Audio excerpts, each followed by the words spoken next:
সরকারি অফিসে কর্মকর্তার রুমে পাওয়া গেল একটি গোপন কক্ষের সন্ধান। যেই গোপন কক্ষে প্রবেশ করতে হয় আয়নার ভেতর দিয়ে। আয়নাঘরে আছে খাট, তেল, গর্ভাবস্থা পরীক্ষার কিট ও যৌন উত্তেজক ঔষধ। গোপন কক্ষটি একেবারেই লোকচক্ষুর অন্তরালে। কক্ষে ঢুকলে দেখা যায় রয়েছে একটি বিছানা। এখানে অনৈতিক কাজের নানা রকম উপকরণও পাওয়া গেছে। একজন বিজ্ঞানীর তৈরি করা এই রুমটিতে এই ধরনের কার্যক্রম দেখে অবাক রীতিমতো সবাই। তাহলে কি সরকারি কর্মকর্তার এই আয়নাঘরের মধ্যে টর্চারের বদলে হতো biology class? Bangladesh reference institute for chemical measurements, সংক্ষিপ্ত রূপ BRICMA। এখানে সম্প্রতি এক অদ্ভুত ও গোপন কক্ষের সন্ধান পাওয়া গেছে, যা অনৈতিক কর্মকাণ্ডের জন্য ব্যবহৃত হতো বলে তদন্তকারীরা দাবি করছেন। প্রতিষ্ঠানটির প্রধান বৈজ্ঞানিক কর্মকর্তা ডক্টর মালা খান এই কক্ষটি ব্যবহার করতেন বলে জানা গেছে। গোপন কক্ষটির সন্ধান পাওয়ার পর থেকে বিভিন্ন তথ্য উদ্ঘাটন হওয়ায় প্রতিষ্ঠানটির ভেতরে দুর্নীতি ও অসামাজিক কার্যকলাপ নিয়ে ব্যাপক আলোড়ন সৃষ্টি হয়েছে। অনুসন্ধানকারীদের মতে এই গোপন কক্ষটি ছিল সাধারণ চোখের আড়ালে। কক্ষটি একটি আয়নার পেছনে লুকানো ছিল এবং সেখানে প্রবেশ করতে হলে একটি বিশেষ তালা খুলতে হতো। অনেকেই এর আগে এই কক্ষটির বিষয়ে জানলেও মুখ খুলতে সাহস পাননি।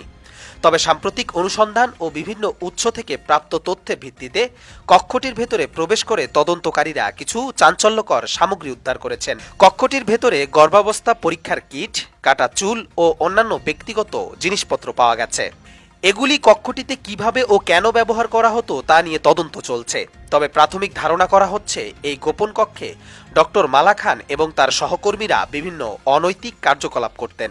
ডক্টর মালা খানের বিরুদ্ধে শুধু গোপন কক্ষে অনৈতিক কর্মকাণ্ডের অভিযোগই নয়, তার বিরুদ্ধে আর্থিক দুর্নীতি ও চুরির অভিযোগও উঠেছে। প্রতিষ্ঠানটির বিভিন্ন বৈজ্ঞানিক প্রকল্পে বরাদ্দকৃত অর্থ তিনি ব্যক্তিগতভাবে আত্মসাৎ করেছেন বলে অভিযোগ পাওয়া যায়। ডক্টর মালা খান বাংলাদেশের বিজ্ঞান ও শিল্প গবেষণা পরিষদের জ্যেষ্ঠ বৈজ্ঞানিক কর্মকর্তা হিসেবে কর্মরত আছেন। তবে তার নিয়োগ প্রক্রিয়া নিয়েও গুরুতর প্রশ্ন উঠছে। নিয়োগ পরীক্ষায় তিনি সর্বনিম্ন নম্বর পেয়েও পরীক্ষায় পাশ করেছেন এবং মাস্টার্স ও এমফিল ছাড়াই PhD ডিগ্রি অর্জন করেছেন। বিশেষ করে তার PhD ডিগ্রি নিয়ে বিতর্ক সবচেয়ে বেশি। তিনি যে বিশ্ববিদ্যালয় থেকে PhD করেছেন তা অনুমোদিত নয় এবং প্রতিষ্ঠানটির বিরুদ্ধে ভুয়া ডিগ্রি দেওয়ার অভিযোগ রয়েছে।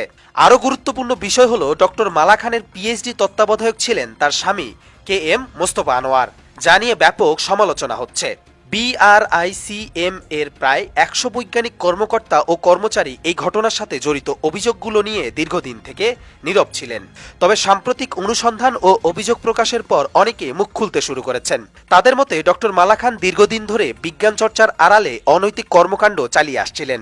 অনেক কর্মচারী দাবি করছেন তারা বহুদিন ধরেই এই কক্ষটির অস্তিত্ব সম্পর্কে জানতেন, তবে এর ভেতরে কার্যকলাপ সম্পর্কে সঠিকভাবে কিছু জানতেন না। তবে সাম্প্রতিক অনুসন্ধানে প্রাপ্ত প্রমাণগুলো তাদের মধ্যে উদ্বেগ বাড়িয়ে তুলেছে। এই ঘটনার পরিপ্রেক্ষিতে দেশের বিজ্ঞান ও গবেষণা প্রতিষ্ঠানে অনৈতিক কার্যকলাপ ও দুর্নীতির প্রশ্ন উঠেছে। BRICM এর মতো একটি গুরুত্বপূর্ণ প্রতিষ্ঠানে এমন অনৈতিক কর্মকাণ্ডের অভিযোগ দেশের বিজ্ঞান চর্চা ও গবেষণার প্রতি জনগণের আস্থা কমিয়ে দিতে পারে। বিভিন্ন সামাজিক ও রাজনৈতিক মহল থেকে এই ঘটনার তীব্র নিন্দা জানানো হয়েছে।